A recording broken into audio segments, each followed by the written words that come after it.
Everyone, welcome. It's I don't even know what episode we're on. This is part of our continuing series, delving into the cannabis world in Canada. And today, my guest is Jonathan Wilson from a brand called Crystal Cure out in New Brunswick. So, for anyone who doesn't know, we are in Calgary, which is just on the east side of the Rocky Mountains. So we are very much considered the west side of Canada. And Jonathan is about as far east as you can pretty much go. There is a landmass a little farther east than you, but you're pretty much looking at ocean and open water until you hit, Europe, basically. Welcome to the podcast, Jonathan. We also have Jazz, who is actively the producer, but she is our cannabis expert. So welcome, Jazz, to the podcast again today. Thanks for having me again. Haven't been kicked off yet. Doing good. Jonathan, give us a little breakdown. I wanted to speak to you because Jazz gave us a list of people that we wanted to discuss, and your name was at the top when it comes to that very premium organic growing operation that also is a brand and operates in the sales, not just the production of the product, but the sales of it and marketing of it as well. Give me a little breakdown of sort of who you are, where you came from, and then let's delve into your current situation at Crystal there. So hit me. Well, first of all, thanks, Jamie. Thanks, Jazz. I'm glad top of the list is everything we strive for. So that's a good thing right away. The first that we're at the top of the list, we're doing well. And you really hit on a couple key points. For my background is varied, but mostly in the sales and marketing side of things. So I come from a category management, product, and marketing, predominantly from with both private and public on that side of things. So I approach this industry from a very different side than my manufacturing and cultivation folks that I work with every day at Crystal Cure. But I'm the brand guy. I believe in brand. I believe brand is the ultimate guiding principle for everything that your company does. I believe it tells a story to your customers, whether you want it to or not. And I learned that a long time ago. My time with Westin Hotels and Starwood is where they pumped that brand into me, and it's come with me ever since, really. But my formal training is, I have a Bachelor of Science, but then I went into the world of wine and spirits, was in food and beverage, and then did my education path, became a sommelier, and then went through the Wine and Spirits Education Trust, one of the world's most renowned education institutions, especially in wine and spirits, and finished my level 4 diploma, which is their highest, in January of 2020, and then moved to the cannabis industry in February of 2020, just before the pandemic. So funny that achieved one of the highest designations in the world for a particular segment, and then switch industries the month after, which shows you that sure, why not? In marketing, right? Why not? Why the pandemic not? hits, so 2020 was a great time. But yeah, so now I hang my hat at Crystal Cure. We are a licensed producer of cannabis. I'm the chief executive officer, also the responsible person, the head of sales, the head of marketing, part-time floor washer, full-time dishwasher, etc. We're a craft. We are 14 people deep in our organization. We have a sister company across the parking lot that makes our living soil, and living soil is something extremely exciting and important. A lot of people don't know what it is. A lot of people do, and more are learning about it, but we can elaborate on that as we talk more about it. But we really try and make sure that we stand out from everyone else with a very, very unique value proposition.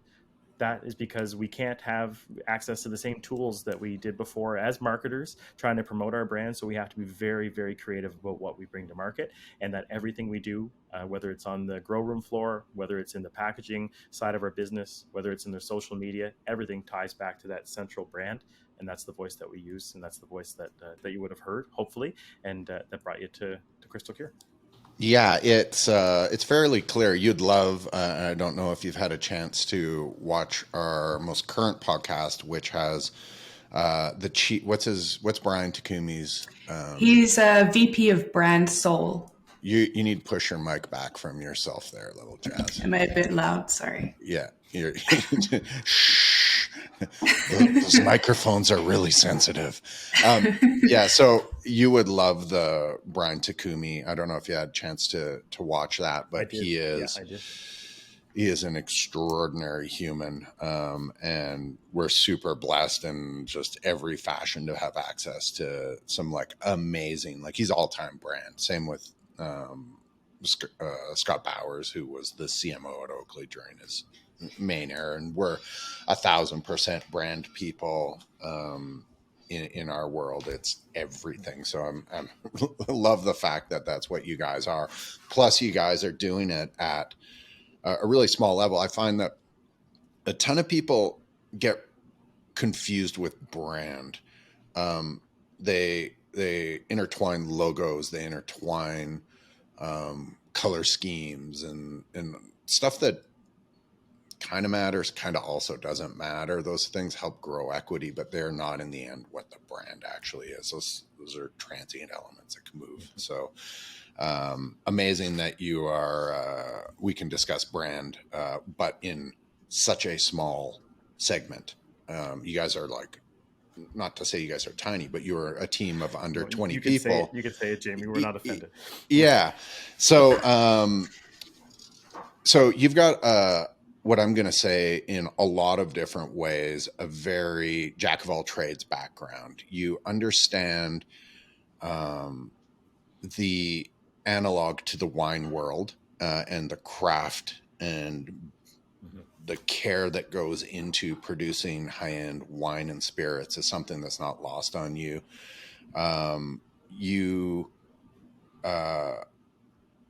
Your company is based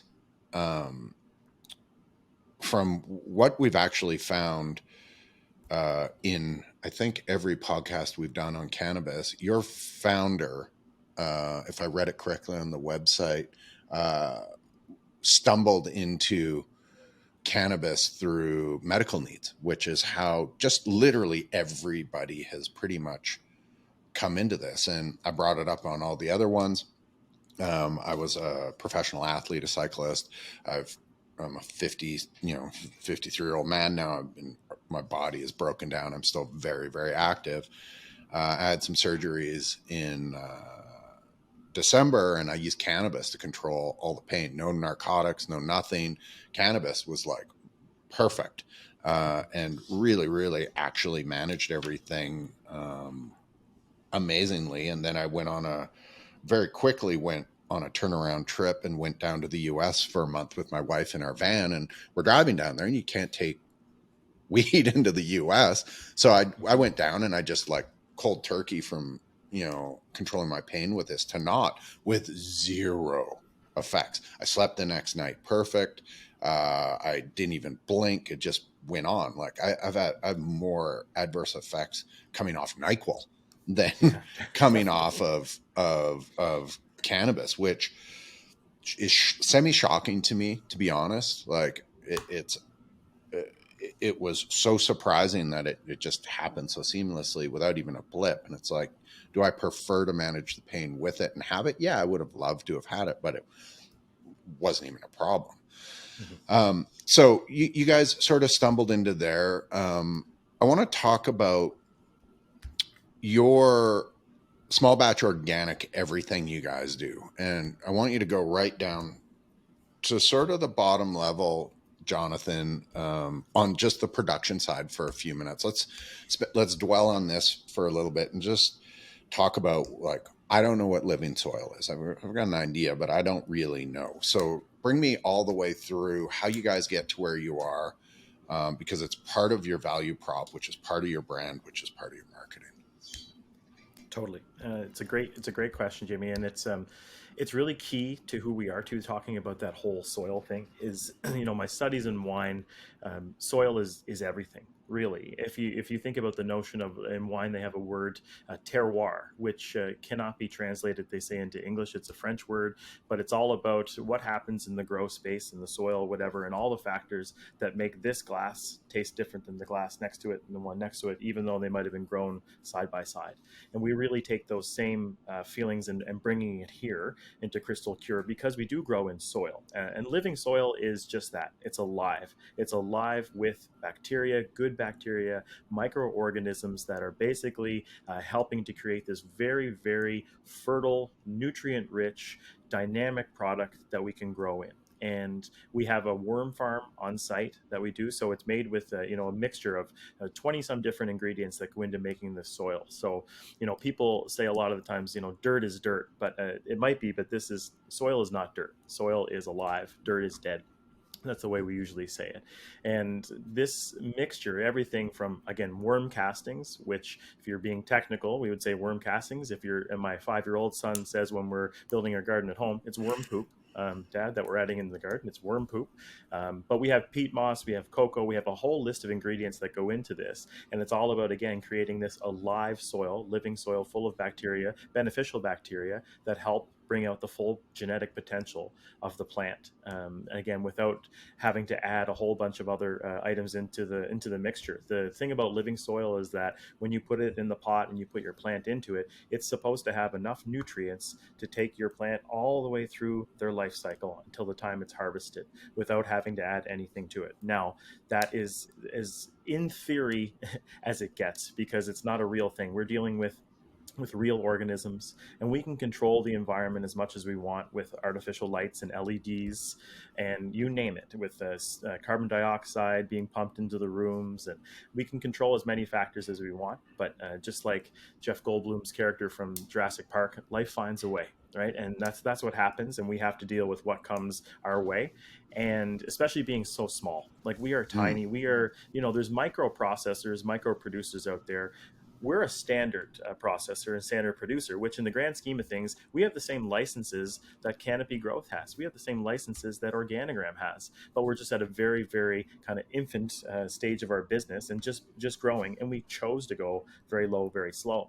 But we're actually smaller than a micro producer right now in terms of our how much we can produce and bring on. But we're going to slowly start our expansion project. But that ties back to everything we do is being put into the product, whether it's the living soil, whether it's growing the best possible cannabis that we can, because that is really our biggest marketing tool. Has been quality product, something different than what's out there. There's no shortage of great product in the Canadian legal market, of great cannabis produced by a wide range of producers from BC all the way to Newfoundland and Labrador. Absolutely. But we know that it's not good enough just to have a good product. They used to say that good weed sells itself. I don't believe that. I never do. A great product is key, but you have to have more around it, whether it's the brand story, whether it's a great salesperson, something more has to be there, a combination of many things, I believe. But we focus on high quality, organic, standing out. We don't, a famous term in the cannabis industry is irradiation, is this having to do something to your product to make it shelf steady, to get rid of a lot of the bacteria and the microbials. A lot of foods have to do this, a lot of breads, potatoes, you name it. It's a common practice in food, but in cannabis, if you grow really clean cannabis all the way through, you don't have to irradiate your product, which is another thing that separates us from a lot of producers. So again, everything we do on the cultivation side, from hang drying our product, handling it the right way all the way through, to make sure that we're packaging in product that preserves all those things we work so hard to get. That's become one of our biggest tools, because in the days of social media now today and word of mouth, that's everything. Whether it's a picture that someone can share, they read about it and they share it. That user-generated content is so big for us in a world where we have so many restrictions and regulations around what we can do and what we can promote. So if we can get more people to share that on our behalf willingly, what better thing is there for us, to get organic reach and someone actually wanting to share this, but at the same time we can say hands off, all we did was put out compliant content. It's someone else that took it and shared it. So that's why we put so much focus into not only growing product, but handling great product afterwards, making sure it stays in great condition for the time that it gets to the end user, the end consumer. It's in great shape, and that'll be the best marketing play we could ever do, with someone opening that bag and make a good review at the end of it. Totally. And for listeners, just so they know, it's quite rare to get any LPs in Canada that don't use irradiation right now. Would you be able to explain what that process is for those who are not aware of what that might be? Yes, definitely, and it's something that there's a number of different like everything in this world, right? Everything is so polarized now. Some people are for it, some people are against it, and then a whole bunch of people are in the middle trying to decide what side they're going to jump on. And irradiation overall is not a bad thing, and it sounds something like straight out of Marvel comic books. It sounds like Bruce Banner and gamma radiation, and I'm a huge comic book fan, always have been, and the movies as well. But it's not that. It is gamma radiation, but it's not in a way that it's mutating it. It's, things become irradiated when they're subject to light. So it's just a term talking about it's subject to radiation. But in the Hmm. cannabis world and in the food world, what it is using different techniques to irradiate the cannabis. And what it does is it gets rid of the microbials that might be there, the bacteria, the yeast, and the molds, to make it shelf stable and able to be sold. Because in Canada, there are limits for all of those things I just mentioned: your bacterial count, your yeast and your molds, your heavy metals. That's all part of the mandatory testing by Health Canada. And if you get your product tested and then you don't meet those, you can't release the product for sale and then sell it on the market. So a majority of producers have to irradiate their product because for a number of reasons, it's very hard to keep a grow room clean. You have to go above and beyond. We're also human beings handling this stuff that come in that have different things on our hands, that have pets at home, that have kids, that have mud on the way in, you name it. We could get sick, we could have bacteria on our face, we're touching our face. There's an endless amount of contamination that can happen. But for us, the way we approach it is that it's a very expensive process to have done to your product. Yes, we believe also that it does something to the product, that it degrades the product and has an effect. However, we don't have clinical proof of that yet, and there's been a couple studies, so we can have our own little feelings about it, but it's not proven. So even if you take that aside, just knowing as a small organization that we're tiny, if we can do everything we can to not have to do that process, that's a win, because that's a very expensive process to have done. You have to package up your product, send it off somewhere, have it treated, have them do it, send it back. So not only do we have to spend an expense, we have to package up our product that we've carefully handled the whole way through, send it off somewhere else, have someone else do something to it, then ship it back, and then package it. You can't tell me that something wouldn't have happened to the product all the way through. So Yeah, regardless of that's where you like, even stand with if it just is, radiation, yeah, you're with it. yeah, like a temperature fluctuation in shipping would wreck it. That's the reality. It's just you catch a freeze on the bad truck and the thing is done, and then It's it's done. finished. In my head, Jonathan, I'm seeing this in a, like, on a giant, like, to go through the this cleansing process, this irradiated process. I'm imagining in my head that the stuff gets put on some sort of conveyor belt, and it's going through a series of different UV lights that are basically getting around all sides of this product and destroying anything that possibly could be living on this plant. Is it something? It doesn't need to be that detailed, but I'm assuming it's something like that, but just at scale. Is that Yeah, accurate? Sale, and there's different tools to use in different ways, but it's the way that a lot of the listeners might kind of get it is it's just like pasteurization, right? It's just like milk. Milk gets pasteurized. Same as beer, Right. craft beer. Some beers are pasteurized, some are not. And that's the same as us. We're non-pasteurized, I guess, if that's the way. Which means same as cheeses. It's a Yeah. little bit more artisan. There might be a little bit more stuff, but again, we feel that when you do irradiate, you're taking out more than the bacteria, you're taking out more than the yeast and the mold, you're taking some personality of the bud. But again, we're not putting that on the flag, because we're also science lovers, and we say, well, you can't say that until you have proof. Okay, well, we won't say that. Then we'll say we're not doing it because it's expensive and we don't want to send our buds out. How's that? So then that puts the end of the conversation quick. A nice Amazing. mix of art and science there. We have to. You know what, Jazz? It's so funny. Art and science is everything we do, and it's we've had some discussions where we've been far more scientific with what we're doing, and the art has helped bring us back into a more relevant place for our customers. We've had conversations where we're way more artsy, and we need the science to bring us back in the middle. So we do truly feel, and we also have then that farming aspect. And a grower aspect in our company there too, which is a really neat one. It's different than the artist, it's different than the scientist. It's kind of a mixture of both, and it's a really neat kind of flow that it gives in our organization. Does your brand need some help in the trade marketing department? Manage your sales tools with Regulator's easy-to-use features. Whether it's fixtures or displays, POP, custom art or promo products, you can submit single or bulk orders for all your locations within minutes, using a simple, streamlined process.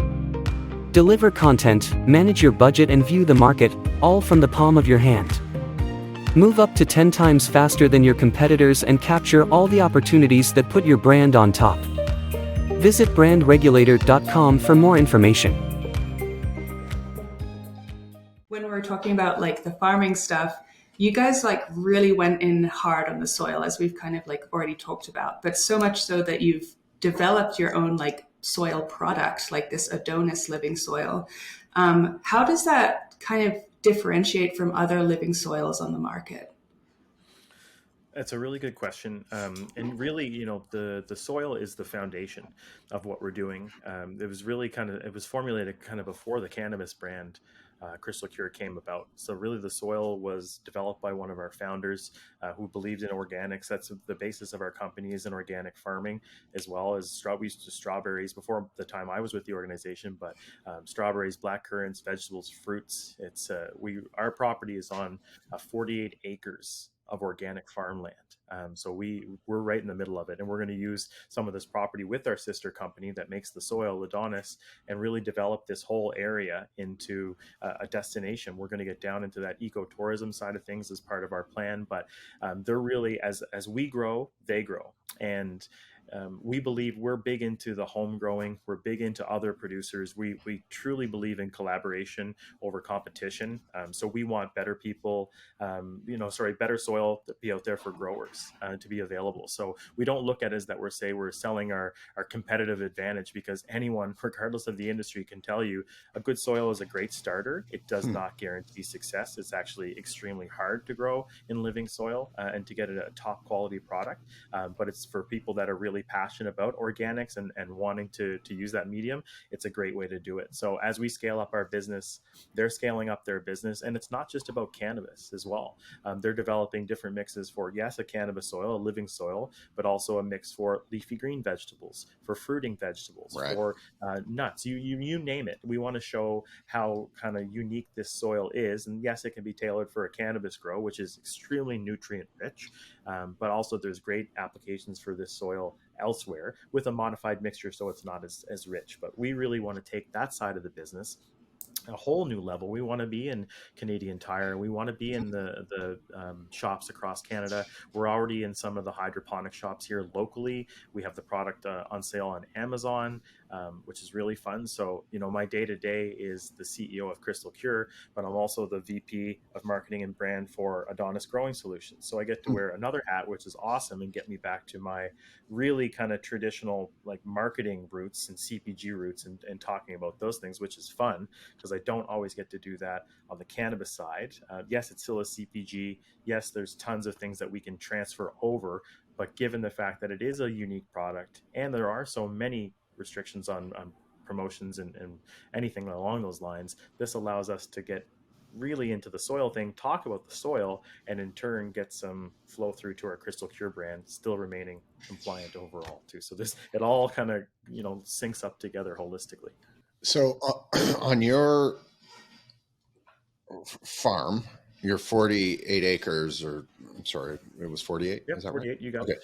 So in Alberta, to be certified organic farm, you have to be pesticide free for 25 years. It's like a really big period. And I know this. I live on a rural property, and a couple of my best friends, Alicia and Sean, own a quarter section behind us, and they're building an organic farm.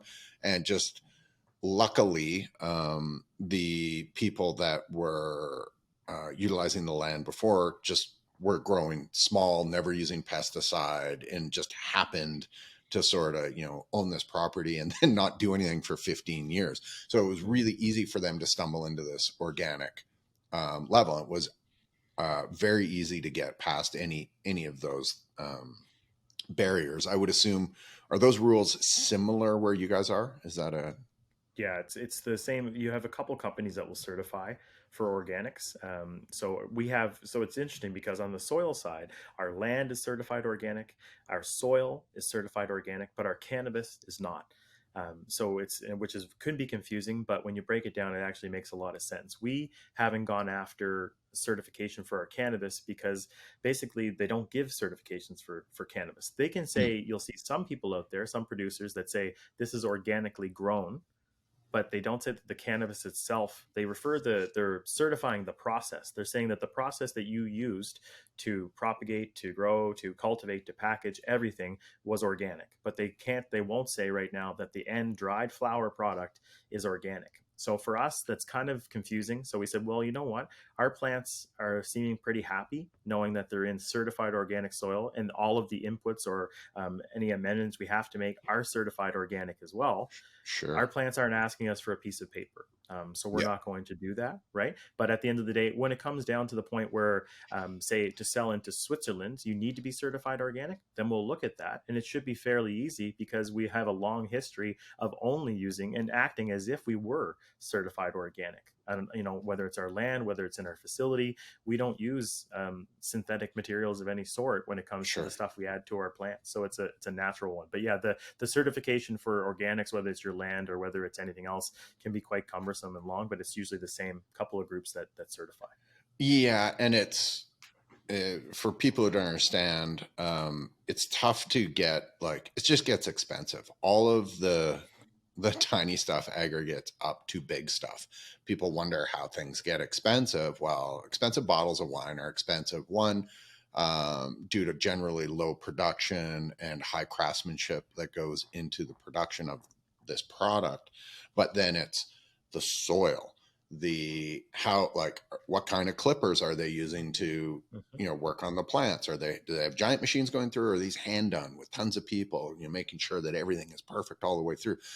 The little stuff always aggregates up to the big stuff, and in whether that's pricing or physically just the product in its tier of quality.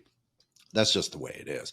And so that attention to detail and small things is hard. And I know a ton of people that grow things, getting the actual proper stamp is just like a cost prohibitive thing. It stops you from moving into market quick, raises your prices. It is a nice thing, but if you can kind of work around it with marketing, with like, it was grown organically, instead of saying it's actually an organic product. So I believe our customers know that, right? We're open, we're transparent with them. That's one of our biggest brand tools, has been transparency. We put a ton of information on our labels that we don't have to, that we go above and beyond. We do the same thing with our soil, to the point, not going beyond revealing the recipe and giving up our intellectual property, but still giving being open as much as we can to let customers make an informed decision. And that's the same thing. We've never once said we're certified organic. But again, if the market says that they're willing to pay a premium for that in the future, of course we're going to look at it. But right now they're not. They're just saying, okay, they're learning about it. They're learning what the difference is between organically produced cannabis and not, inorganically produced, and what's the difference, and what does it mean to the end product. That's the big thing, which we have to educate our consumers and supporters, just like we have to educate about THC levels and we have to educate about terpenes. Sure. This is a lot. We're here for the long game. This is a long game. So we're going to have lots of room, lots of time to market and advertise. But right now, our biggest tool has been education and transparency. Interesting. I have a super random question. I know stereotypically in the West Coast, topsoil layers are anywhere from, let's say, 12 inches to 24, roughly. I know it varies across the globe, and most people don't understand this. And you sort of mentioned it. Dirt is not soil, but even dirt, soil varies widely everywhere, due to the natural organics that get put back into it, salts from the sea air. I'm going to even go out on a limb and say West Coast and East Coast, like towns right on the edge of where they're going to get affected by the ocean, because of the diversity in the ocean, east to west, that I'm assuming that the soil composition just from that alone will be affected. And then obviously volume of rain, amount of sun that you get, on and on and on. On your, with your 48 acres, which sounds like a lot, but I own a 20 acre chunk of property, and it's a lot, but if I started stripping the topsoil off of it, I would get a lot of soil, but not an infinite amount.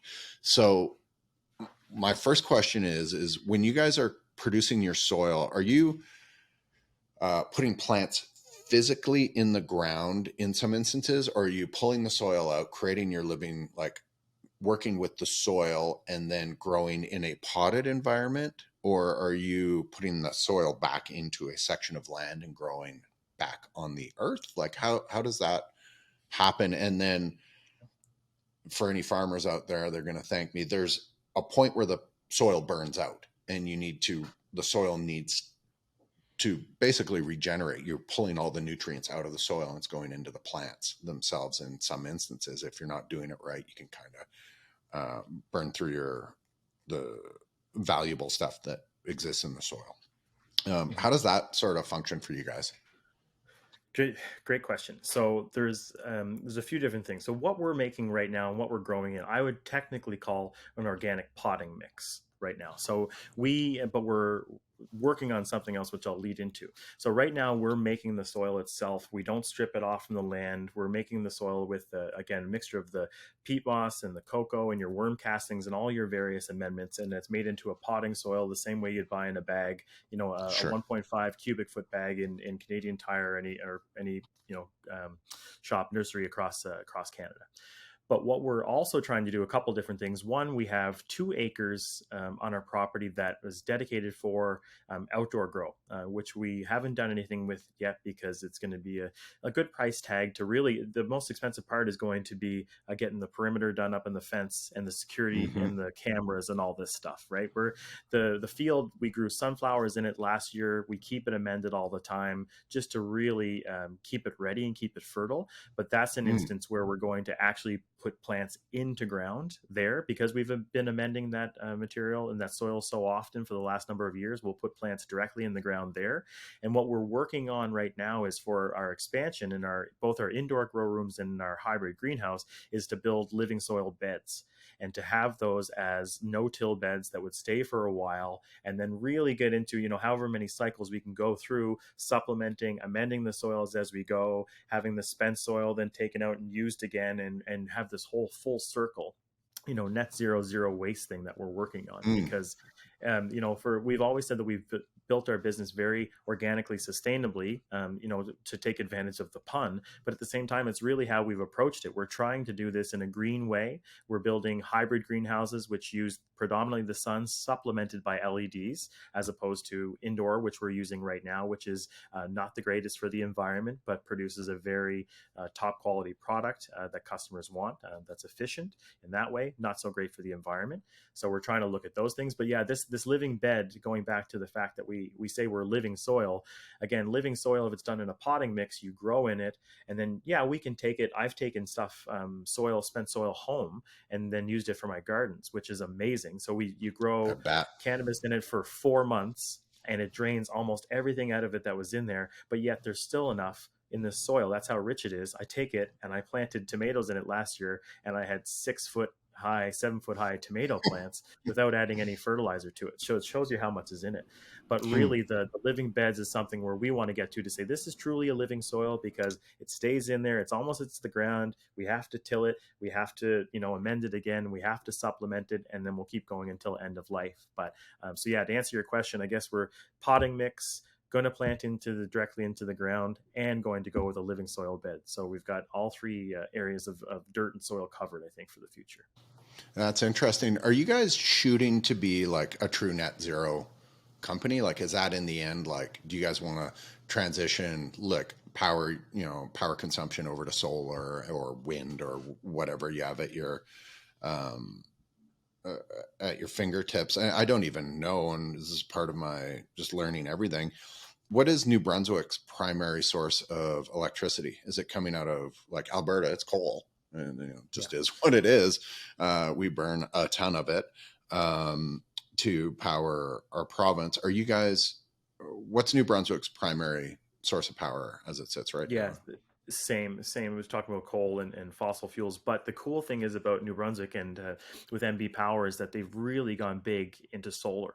into a lot of solar experimentation, and they have a huge solar farm and a learning farm, I think about 10 minutes away from our facility in Shediac, which is amazing. So our goal, to answer your question, Jamie, is not necessarily to get to net zero, but it's going to be to do as much as we can possible. We're going to strive for net zero to see what's there, and in the meantime, we'll make some great changes along the way. But solar will be a big part of it, for sure. And again, that's why we decided on the hybrid greenhouses. Just, we have beautiful exposure of the sun.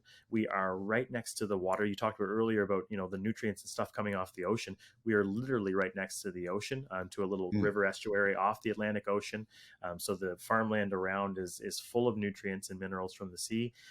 But yeah, really, we want to make sure that we're doing our best for the environment. We believe, from a brand play in this whole, ESG and environmental protection and sustainability is going to be really key to what we're putting out there. But also, it doesn't make sense to us if we're putting out a brand about organic and sustainable, that we'd be making all these wasteful choices. On the other hand, customers are very smart in 2023, and they would see, and especially cannabis customers, and they'll see through that right away, and they'll call us out for it, and rightfully so. And then we'll have to defend it, or we'll have to lose customers over it. But we don't want to do that.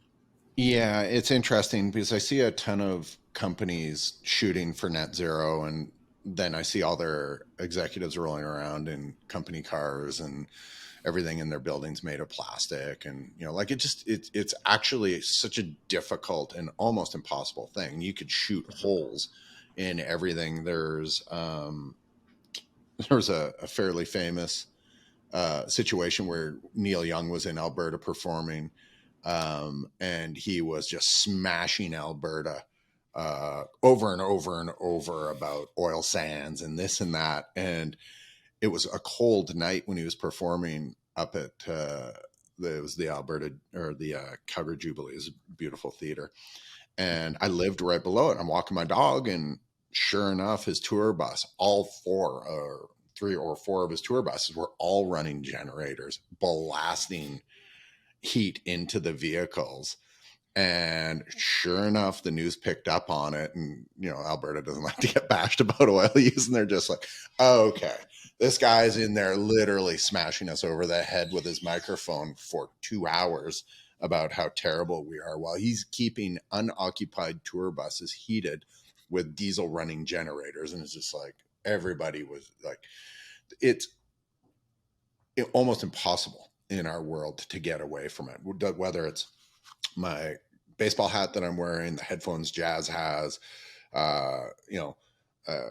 my amazing nephew is marrying this beautiful girl who's a vegan, but like, we go to buy her something, and we're buying her plastic purses because, well, there's no animal products and there's this and that. But like, truthfully, it's probably 10 times worse. What about that giant plastic garbage patch floating in the middle of the ocean? Like, there's no win. Doesn't mean we shouldn't try. Doesn't mean we shouldn't try back all this stuff down.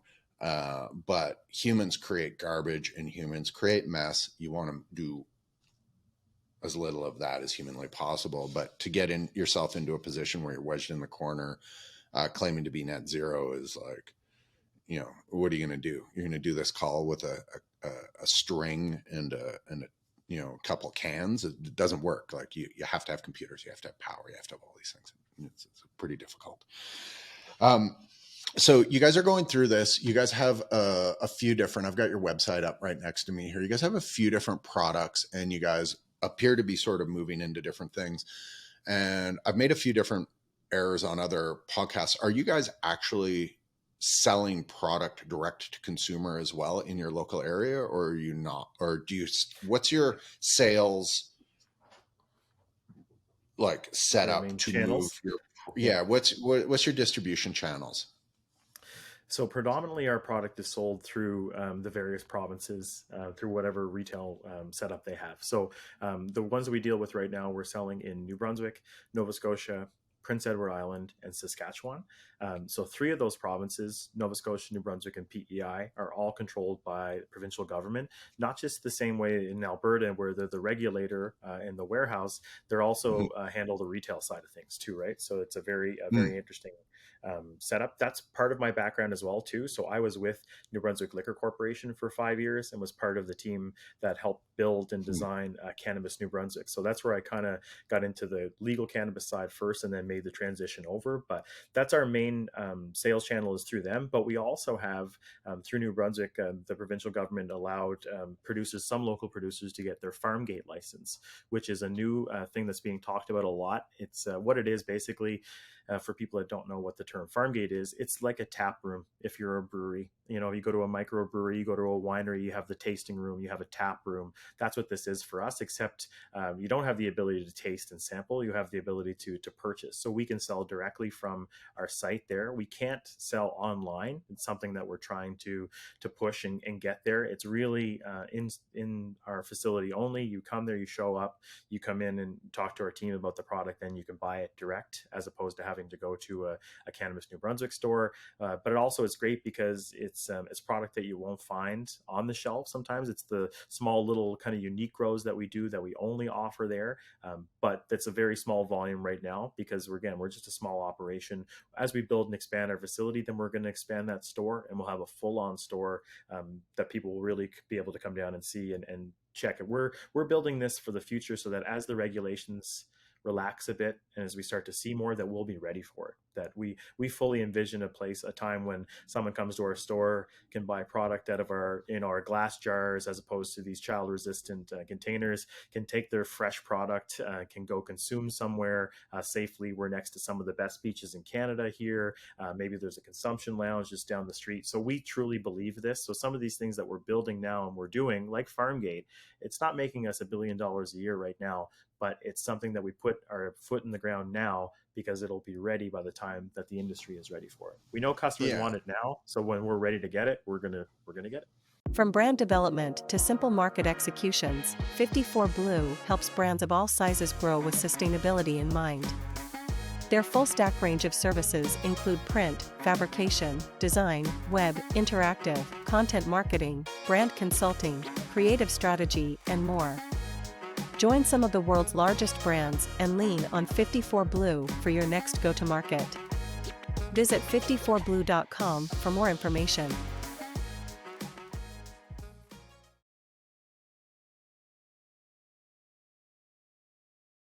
We just got, literally, one of our last podcasts was a tourism one out in on the island, and they literally can't do this in BC. It's not a thing. They don't have that farm gate ability in Alberta and BC at this point. Saskatchewan seems to be a bit of a wild west where you can kind of do whatever you want, which makes it the dumping ground for product that apparently doesn't make it into other provinces. So congrats if you want to get weird stuff, go to Saskatchewan.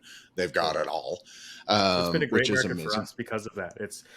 They have a really open model and they have independent stores. Not to cut you off, Jamie, but just we're used to dealing with, again, government, and you deal with government stores. This is a great opportunity for us to learn as a company to deal with private retail and to deal with private wholesale and to see how does that differ when it's public versus private. And then, those independent stores in Saskatchewan do really well for us because we are a unique niche product and they love that. Those mom and pop shops love that stuff. They can sell us 10 times out of 10 because they know they have the customer following for it, right? So Saskatchewan's become a dumping ground, but it's also become a great place. If you know the right store with a good team, you can get a great selection that would rival the best stores in Ontario, Alberta, you name it.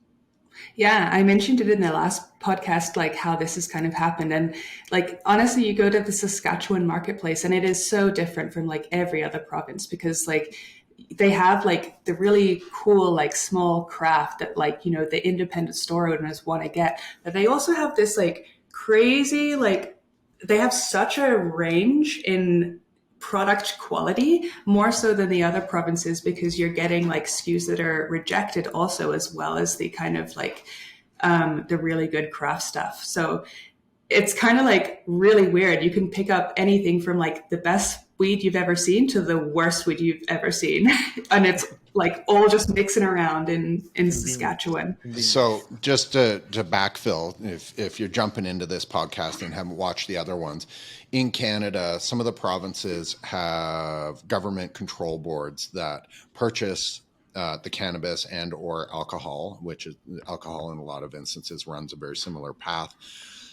They then make a decision. There's a buyer at the government that makes a decision, looks at it and goes, hey, we want 4 products in a certain segment, and then they go out and they find those 4 products in the certain segment and fill it in. The alcohol world, you can start a vodka company and you can get your vodka everywhere. They've kind of given up on that because there's so much product. But because cannabis is so new, they've kind of clamped down on it, and they've got a little tighter buying practices. So when Jazz is talking about things getting rejected, it's not because it's not bad product, not in every instance. In fact, when we spoke to the people over at Dabble, it's because their product was too much. It was too expensive. It's too premium. It's the caviar of dabbing product. And the government just looked at it and go, no one's going to want to buy that. It's too expensive. It's too premium. It's this and that. So just so that fills in everything. And then to sort of pull it back, Saskatchewan doesn't have those rules. So just everything can get into Saskatchewan as long as it's the buyers look at it at each individual store. They're just like, yeah, it's great. We'll take it. Let's give it a shot, which is how it works in the athletic world, how it works in every other consumer package world. If you are a hot dog company, you're making hot dogs and you make a great hot dog in New Brunswick, you can sell that food virtually everywhere as long as you're passing the standards for food production. Does not work that way when it comes to controlled substance. It just doesn't. And that's for a good reason. And the version of me from 10 years ago that never touched weed, never looked at cannabis as a thing, it just wasn't what I would do. I look at it from that perspective and go, yeah, it probably should be controlled a little bit. Knowing now what it is and understanding the growing practices and stuff, it just seems crazy, specifically that there's no parity against alcohol, which is in my opinion, a way more addictive, way more destructive product on society. But it just like, you can get that stuff anywhere. Back to the marketing stuff, like the hat you're wearing right now is your guys' logo. In up until, whatever it was, a month and a half ago, you couldn't sell that in a cannabis store in Alberta. It was just like, you can't actually market your stuff, where I can run around and get they're trying to give me Budweiser glasses and cowboy hats, and like, it's just a non-stop assault of free swag through a liquor store, and they don't care. Like, they just like, they're giving it all away as fast as There's they can. kids wearing it sometimes, I've seen, like running around in a Budweiser hat. It's so true. It's frustrating for us in the industry, especially me coming from that industry and coming here now, is to see, that's also part of the reasons that we're getting punished for the mistakes of our older brother or older sister, right? So the Canadian government knows what's going on with alcohol policy, but it's so far gone, they can't do anything about it to bring it back now. So how do you combat that? Well, you lock the next one down really tight at the start, and then you can slowly loosen it up over time, right? So it's like, I always use that analogy of that. If you're the second child, you're going to get tighter rules than the first one, because your parents learned a lot the first time around. And they said, okay, no, we know that bedtime is at 9:00 and we shall not deviate from this. And every time we deviate, we pay for it. So now we're the second child, even the third child, and we're saying, no, alcohol and tobacco were before us. They know what happened with that. Now we're getting locked down, even though that third child or us might be the brightest, might be the smartest and the most wise out of the three. You have to pay for the sins of the older siblings. So we're doing that now, and we see that, and we see, as I sit there I have a 5-year-old son, and I see there we're watching sports highlights, and then if we can get through one morning before school without getting 10 alcohol and gambling ads that come by us during Sports Center in a 30-minute loop, then it's an amazing morning, and we can't. So I'm not pushing for us to have that ability. I'm just saying that maybe we look at what those other industries are doing and maybe dial them back, as opposed to saying increase us and just slowly go. But we know that that's going to slowly be changing over time hopefully through the court of public opinion will hold people accountable, and then hopefully the government will see what some of those restrictions have done to the state of the industry. But yeah, it's a really exciting topic to see. But it's frustrating for us as producers to see the stuff that's able to be done on the other side.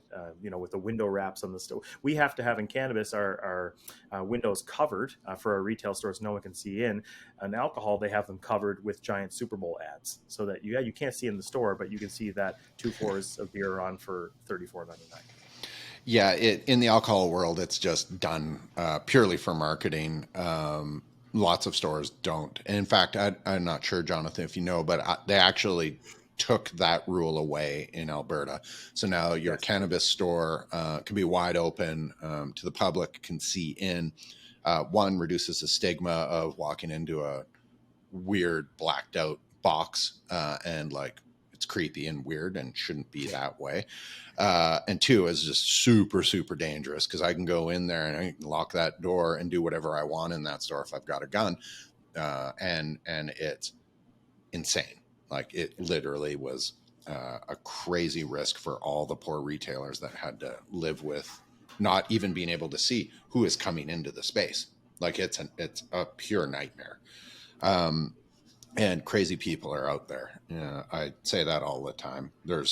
I love people, but not all people are made nice, and not all people are kind. And there's lots of very, very terrible people. There's an unending supply of people like that.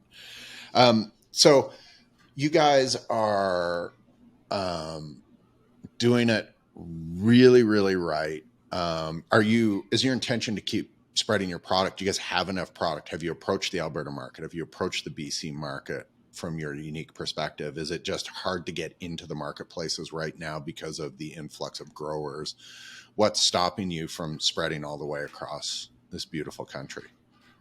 Biggest thing stopping us right now is not having enough product, to be honest. Perfect. We're just about to start, which is a great problem to have.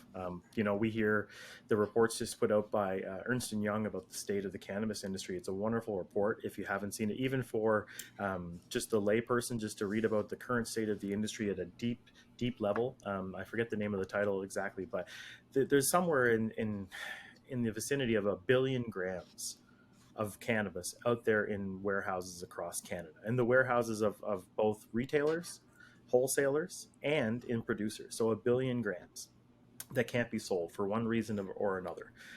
We have the opposite problem. We have right now a very short amount of grams, a very small amount of grams, because we've really done a great job of sticking true to who we are and producing quality product that people want. And B is really is sticking true to the principles to get the word out there and telling people about it and being transparent and everything that goes with it and using every opportunity we can to get to market. But we're going to start our expansion project in the next probably 3 months or so, which will slowly expand our indoor space while we're building our hybrid greenhouse, just because we need more product to get there. We approached Ontario with product, had 2 submissions that were accepted, then found out that because we were working with micro producers for product, to buy product from them, work with them to grow it, and then bring it. It's not ideal because we want to do it ourselves, but if we don't have the space, we don't have the space. But ended up not being able to do that. We take an approach very much so with all of our people. We're upfront with them, our customers, whether it's our end retail customers or our wholesale customers. If we can't meet the demand, we'll tell them. We're not trying to get listings and then going to short sell people afterwards. Same thing, we've had Alberta be in touch with us in BC and just say, thank you very much. We're really, really excited about getting there. We're just not there right now. Slowly but surely we'll get there. But yeah, the biggest thing is not having enough capacity, which is great. But the good thing about social media and the digital world in 2023 is that we've been able to create demand, not just across Canada. I've got people from Israel, from Australia, from you name it, asking us about Crystal Cure. Which is amazing because we're working at a 2,100 square foot facility right now. That's the size of it. I've had apartments in university that I've shared with people, but that were bigger than what we work out of right now. So it's a testament to see where we're at with our business and where we're going. When people come to our Farmgate store and they come to our facility after seeing us online, especially in the summer, whether it's from Alberta, whether it's from BC, Ontario, Quebec, and they're saying, really?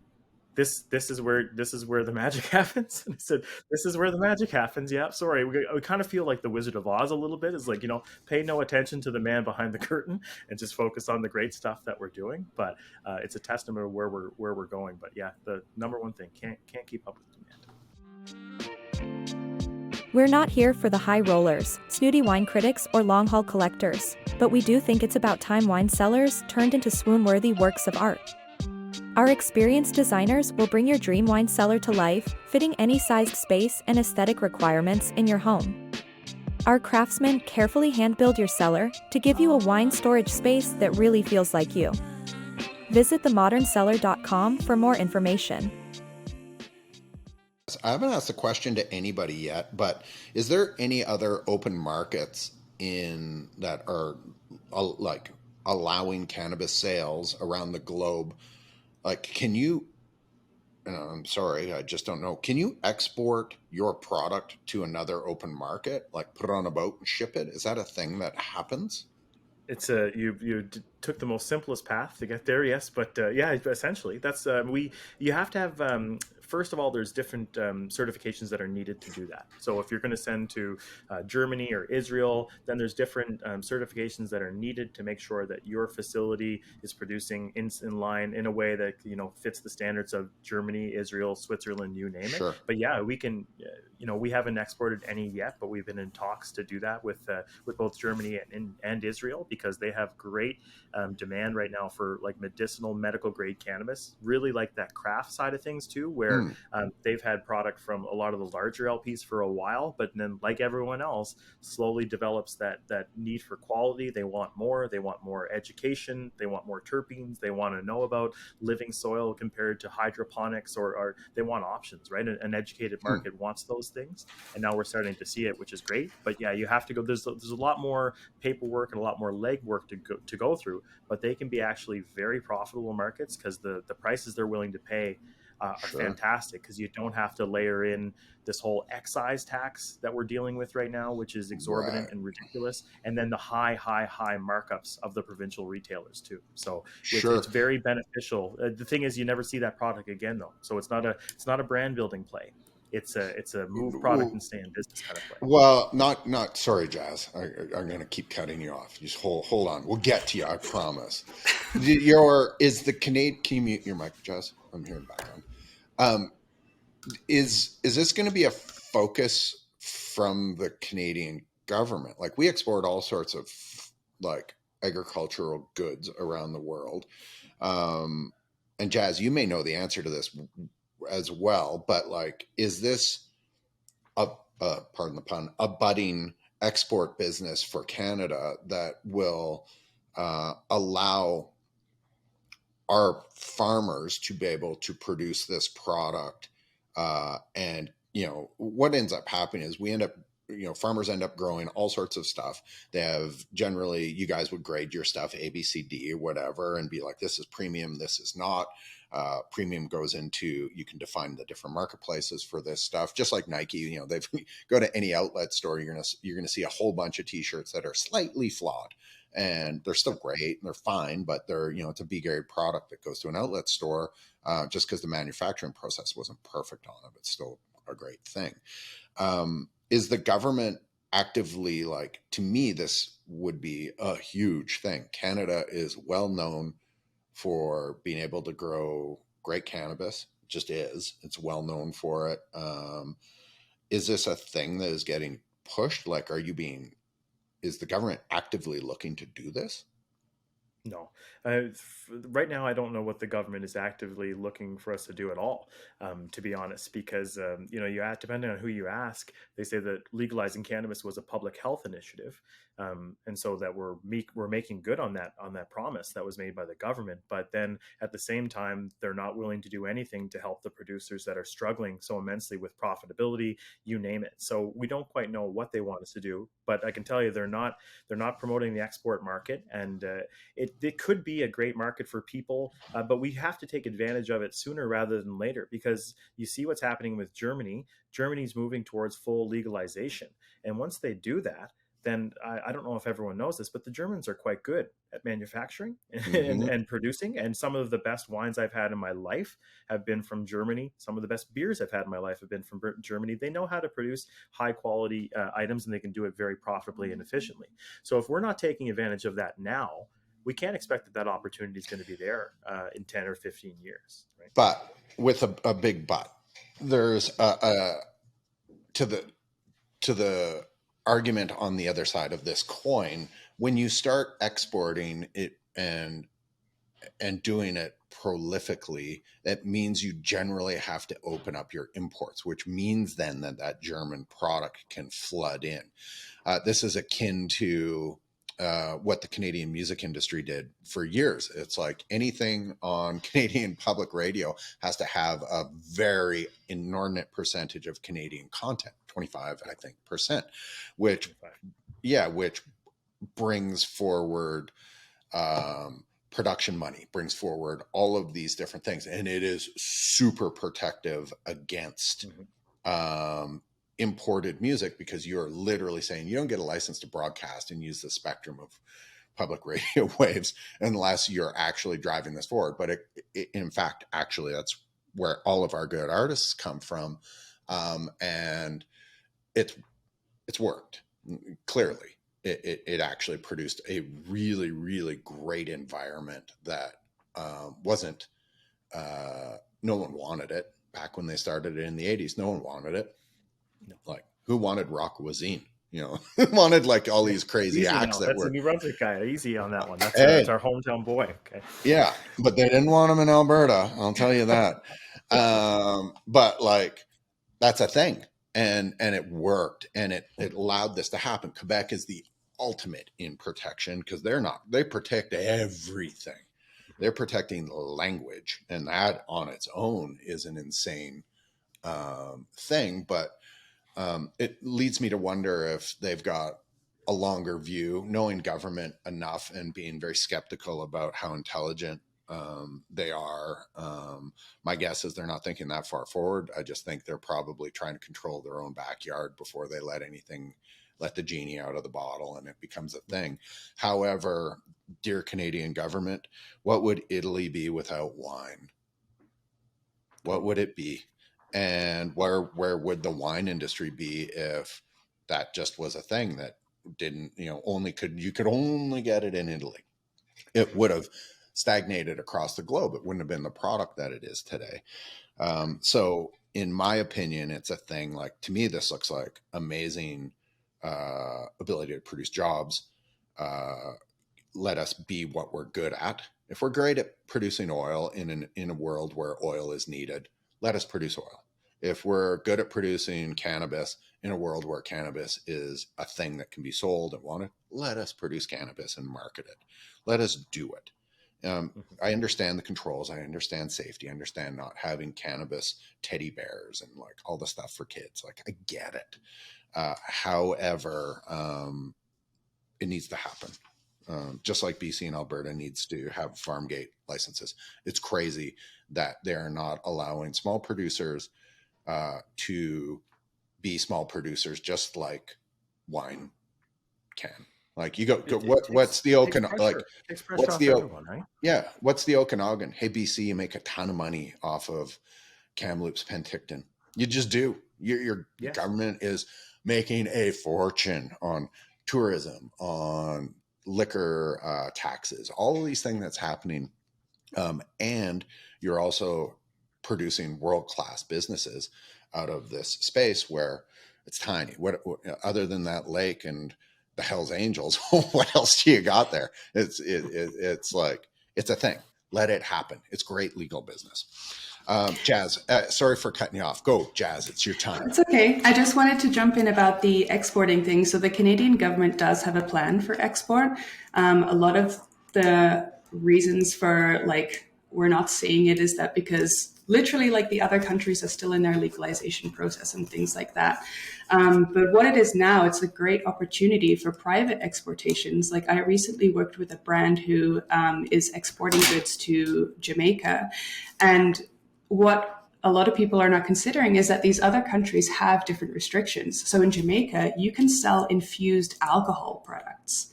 So there's a whole like different like market for like, you know, other different countries that either don't have the same regulations, have different regulations, because like in Jamaica, you can't sell a certain type of infused blunt, but you can still infuse alcohol. So it's like, it's very like strange, but it's also like giving the brand that I'm working with a chance to create something completely new that is not seen in the Canadian market, but they can still promote it and, you know, well, as much as they can with the restrictions, but it's still adding to their kind of like voice. And, you know, the Canadian consumers can see that they're doing something different, even if it isn't available in Canada. So I just wanted to add that little tidbit in there. That's interesting. The infused alcohol is bizarre, but like that makes perfect sense. People would go crazy over that. Very interesting. With your guys' sort of day to day, do you guys have growing cycles and product release dates? Are you guys continuously pulling, like, are you planting so that you can pull product consistently off and you've got plants that are aging to maturity to be able to harvest, or are these all done at once and then you guys go through pick your sort of processing to get it ready to go to market? How does that work? Like, how are you guys controlling growing cycles and that sort of stuff? So right now it's pretty easy for us because we have just the one kind of test room we grow out of, and we're going in a cycle. We're going to harvest that about, say 4 times a year out of that room, or we do it. But when we have larger indoor rooms and we have our greenhouses, we'll run on it's going to be continuously running, where we're basically going to have a harvest every week, which we'll go through and we'll harvest. We'll go through one particular strain. Let's say we grow a product called banana cake, which is one of our more popular ones that we grow. We would grow banana cake would be in one of our rooms. We harvest that all after, and we bring it all down. We chop the plants down. We hang them to dry for a couple of weeks. After that, then we put them into their vessels to cure. And curing is basically just like wine going into a barrel, food settling just a little bit, just kind of let it go for a while to make it shelf stable. Then after that, it's ready to package and go. We've done both, where we've had product that was already packaged and ready to meet POs. We far prefer it when we can work with our customers and say, what are you looking to do? Let's build the order together so that we can make sure that we plan that we have the product packaged as fresh as possible to get it out to market, because it's not an efficient path to market here in Canada. We were talking about the provincial purchasers. There's product calls that they do. Some of them will accept listings at any time, like Saskatchewan or say New Brunswick. Others have a call schedule, like a tender, as if we were applying to be a contractor to build a building, right? Say, okay, we have 4 new spots on the shelf, put forward your best offer, and the best 4 will get it. So we have to do those. But we go through it and we try and time it so that we're like, okay, we have enough in our reserves of our popular product that we know it's curing away, it can be packaged at any time. But then we also try not to have too much that we're, part of that group that says we have a billion grams that are unsold. So it's kind of a, not to skate around your question, Jamie, but it's a mixture of both of sticking true to the cycles and then making sure we have enough buffer stock to keep us going in between.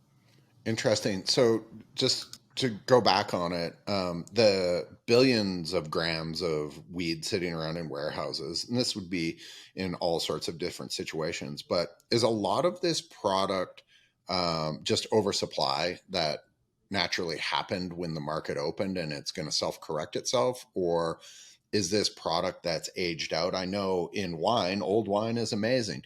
Old beer sucks. And so old beer goes down the drain. And that's like, I think people would be shocked on how much beer gets poured down the drain by like Alberta's Liquor Connect.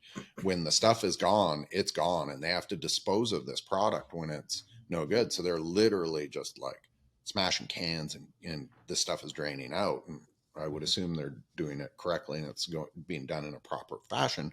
But basically, in the end, this is sort of going to waste. What's the bulk of that product? Like, did they mention that in that report?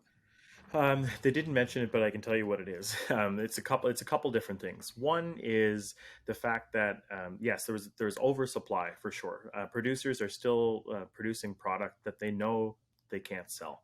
It'd be very hard. I always say it's like I'm a big golf fan. So, stopping your golf swing midway, Phil Mickelson is very good at it, can do it. Others can't. They just keep going. It's a bad swing and they can't stop themselves and they go forward with that bad swing. Where others are more like Mickelson and they can say, you know what, this feels bad. I'm stopping and I'm going to go back. So they just keep producing it. And they don't necessarily have a means to sell it. So talking about, again, that you have to get it into the market through one of these various call processes to get it in. They now have parameters around them that they need, different THC levels. And because that's one thing happening in Canada is this whole high THC is the only thing that's getting listed. And that puts a lot of producers in a tough spot. Some because they can't reach those high levels just through, they don't have the expertise or the knowledge, or that's not necessarily the best thing for the industry, that we're only pumping everyone full of high THC, especially new users. But that's another thing. So there's an oversupply that we have. And then there's people that are just holding on to that inventory, not doing anything with it, afraid to destroy it, afraid to write it down, afraid to sell it at a discounted price, because then you have the whole, balance sheet equation that you have to play with these big companies where no one wants to do a tremendous write down. So, how good is the product? Is it still good? Well, I know that there's a couple of companies out there that probably have large inventory values on their balance sheet because they're just not willing to write it off yet. So that product will be saleable until they just can no longer justify it and have to either write it off or sell it to someone or turn it into an oil or something. But there has to be a tipping point coming soon.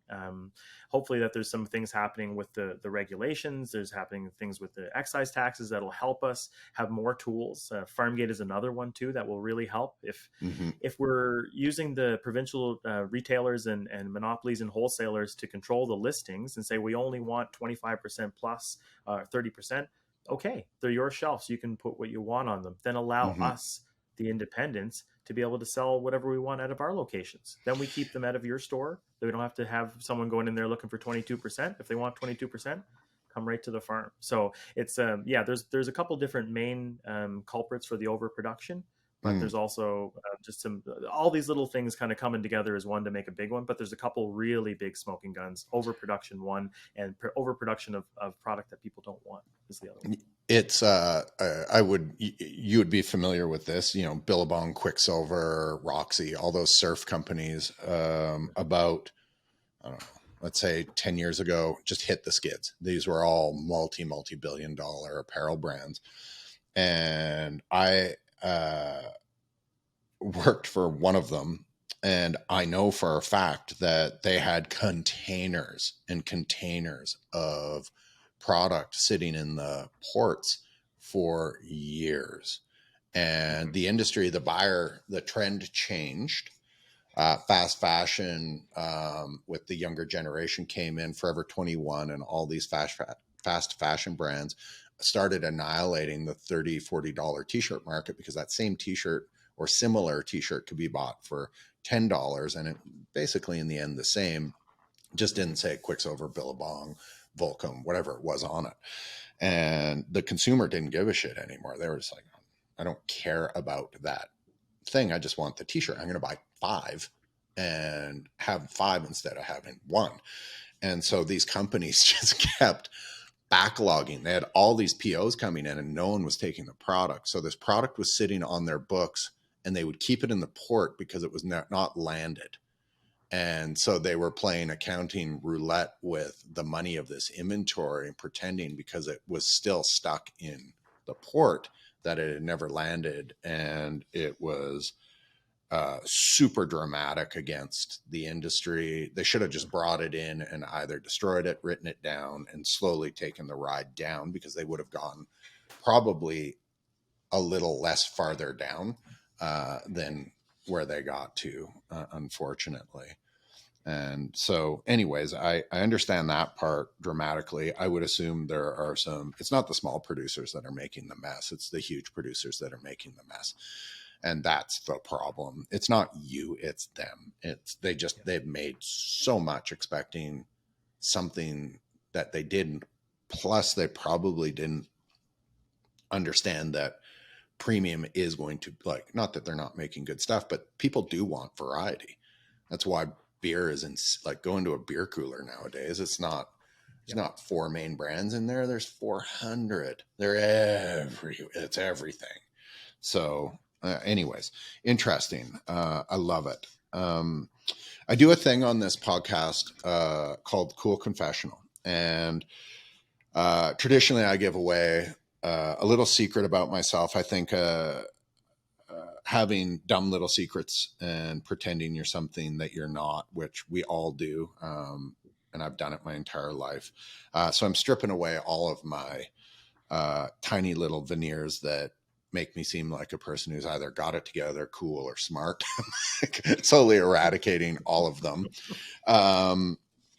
The one I did the other day was that I basically am the worst speller on the planet. I'm ADD.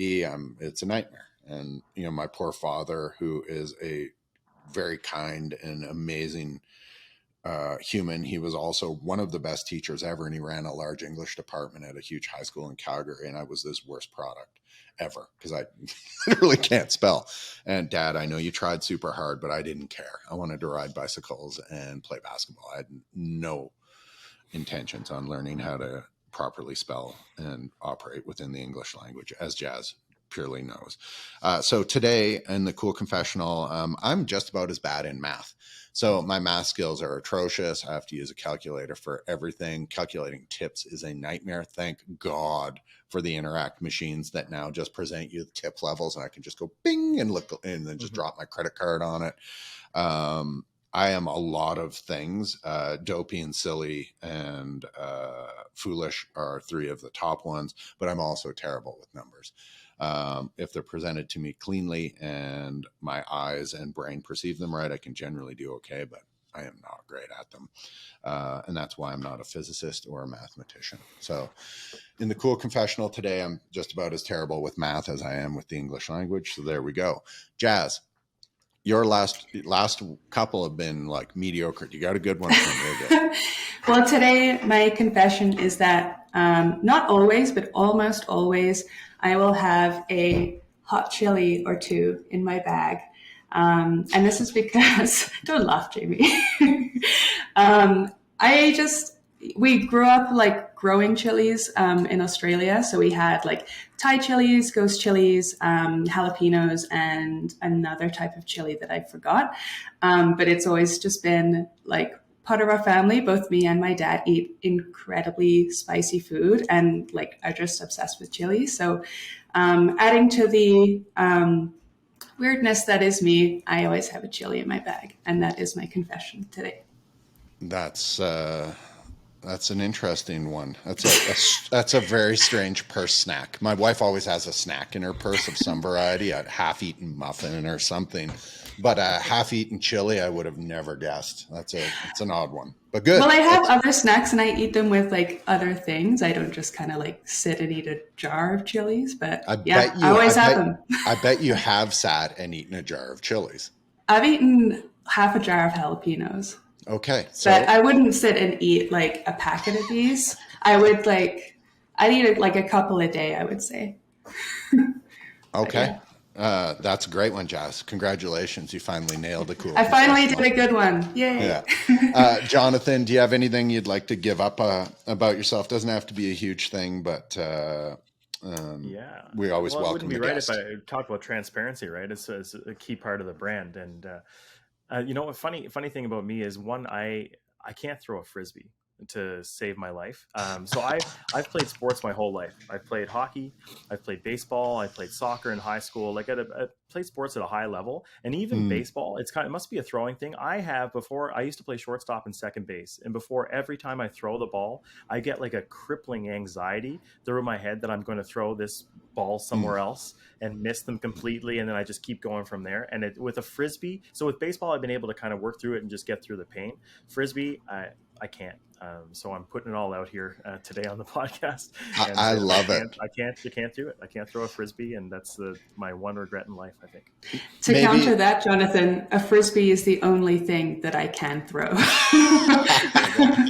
That's great, Chad. Good to know. Nice compliment. Yeah, don't trust me with any balls of any kind. Will not go well, but a Frisbee, I'm a dab hand. Oh, that's hilarious. Well, hopefully your son can teach you how to throw a frisbee. Hopefully, I'm Maybe, really hopeful. maybe there's some practice there that can happen. Beautiful bonding moment. Thank you again. It's really great to learn about yourself and Crystal Cure.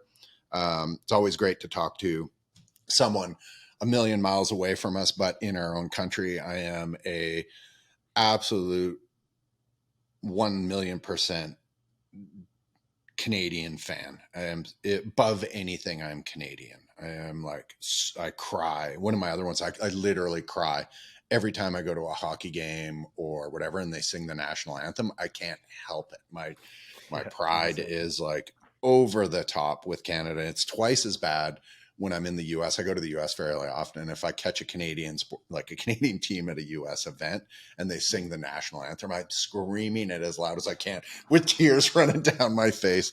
I hold so much pride for the beautiful thing that is Canada. It's not perfect, but we're really trying.